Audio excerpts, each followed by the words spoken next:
Welcome back, everyone. Good to see you all. I have a gear problem. If you could hear it over that truck, let's talk about it.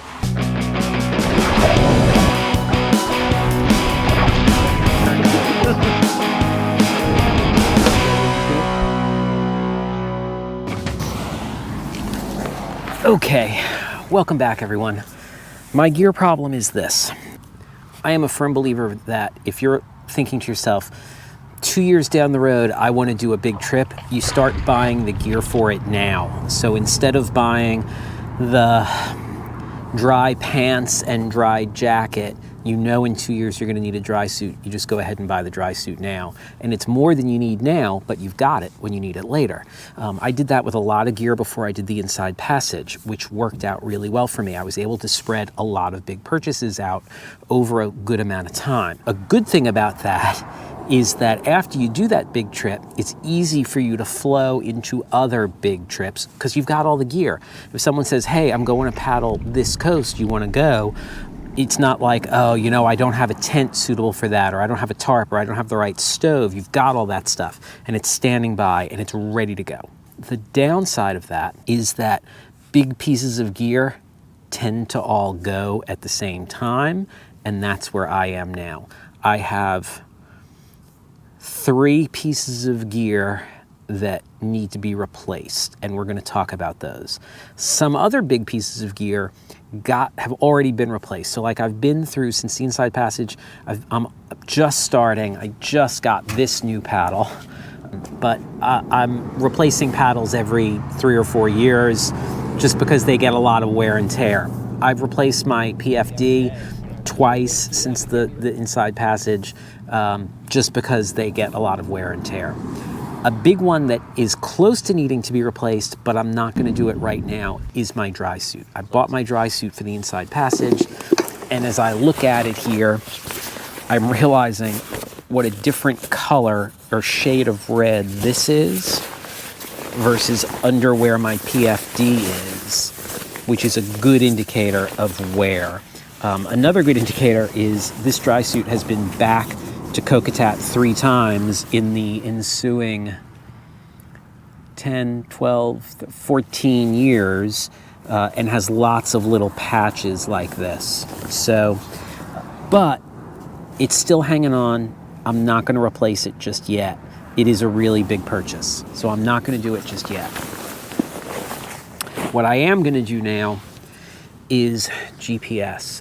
This is a Garmin Dakota 20 that I bought just before the Inside Passage. It still has the maps on it from the Inside Passage, but it is so old it won't interface with computers anymore.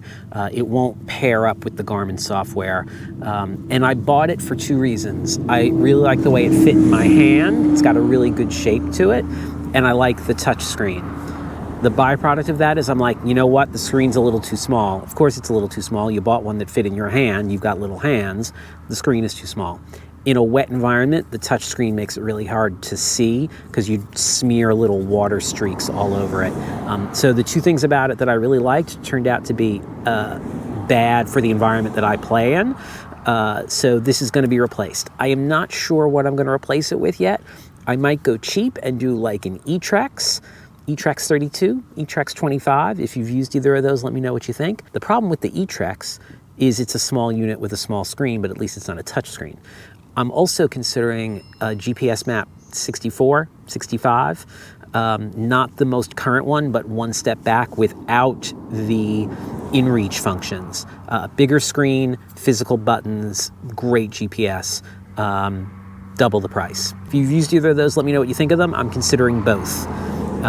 So that's a relatively simple one. Here is the harder one.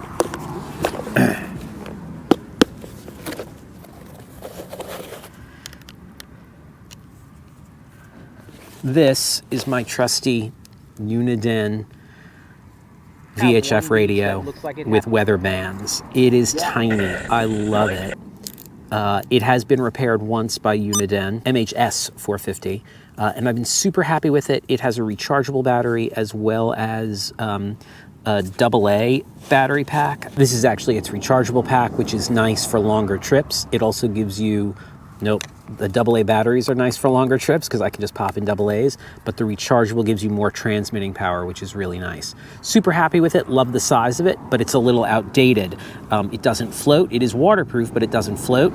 And I think I'd like one with DSC capability, so that I could do, it would be another fallback for emergencies.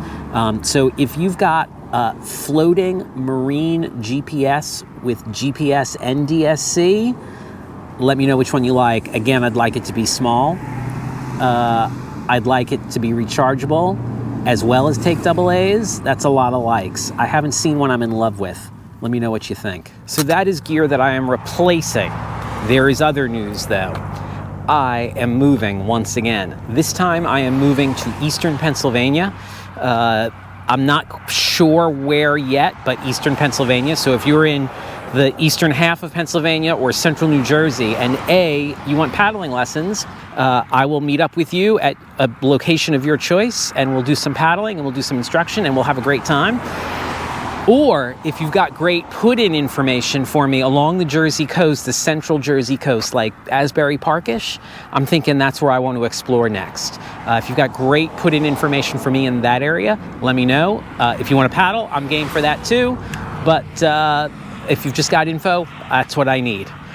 Okay, that's what's going on. My books are available on Amazon. You can always buy me a coffee at Coffee. Links are down below.